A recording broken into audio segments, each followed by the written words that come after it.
အားလုံးပဲမင်္ဂလာပါရှင်အပတ်စဉ်ဒီဇိုင်းလေးက origami season လေးပြန်လည်ရောက်ရှိလောက်လာပါပြီဒီနေ့မှာတော့စက်ကူခွေးရုပ်လေးခောက်ပဲပေါ့နော်ဒီပုံစံစာအုပ်ထဲကနေပြီးတော့အနောက်ကရုပ်ကလေးစက်ကူခွေးရုပ်ခေါင်းလေးလေးစပါမယ်စက်ကူခွေးရုပ်လေးခောက်ဖို့အတွက်ဆိုလို့ရှိရင်အခုလိုမျိုး၄တောင်စက်ကူလေးတရွက်လိုပါမယ်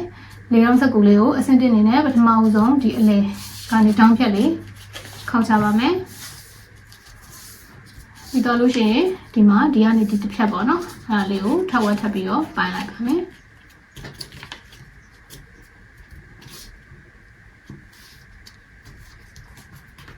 ပြီးတော့ရင်တော့ပြန်ဖြတ်ပါမယ်ဖြတ်ပြီးသွားလို့ရှိရင်အခုလိုလေးပေါ့နော်အဲ့လေးမှာဒီအလဲအရာလေးကနေပြီးတော့ဒီမှာအလဲအရာလေးရှိမယ်ပေါ့နော်ဒါခောက်ရုပ်လေး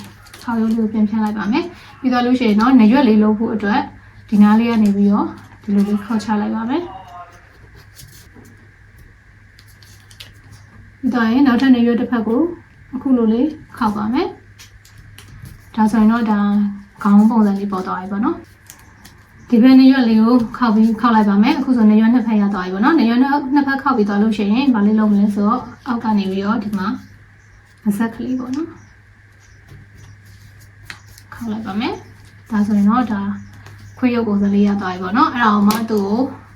ဘောပင်နောက်မှန်ခဲရလေးနဲ့မျက်လုံးလေးနှာခမ်းလေးဆွဲပါမယ်ဒီနားလေးကနေပြီးတော့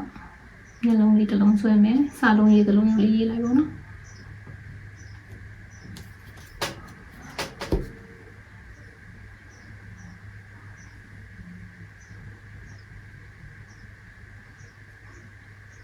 အဲ့လုံးလေးပြီးတော့ရင်နှာခမ်းလေးချဲပါမယ်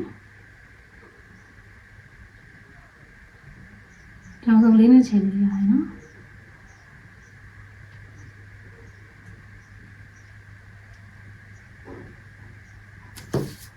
ဆိုတော့စကုတ်ခွေးရုပ်လေးရရှိတော့ပါပြီအားလုံးကျေးဇူးတင်ပါတယ်ရှင်